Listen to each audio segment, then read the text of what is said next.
Kanisani tunakuja kuketi kumsikiliza baba yetu anasema nini, na tukishasikia yale baba anasema, hatuishii kupiga tu makofi, tunayapokea, tunayaweka kwenye maisha, tunaanza kuyaishi, tunaanza kuyatii.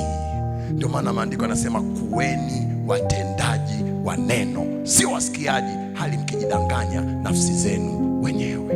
Na ndio maana halisi ya neno kumpenda Mungu.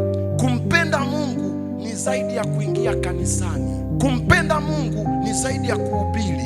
Kumpenda Mungu ni zaidi ya kufundisha. Kumpenda Mungu ni zaidi ya kuimba. Kumpenda Mungu ni kutii amri za Mungu. Anasema mtu akinipenda atatii amri zangu, asiyenipenda hatatii amri zangu. Na amri hizi sio zangu, ila ni zake yeye aliyenituma.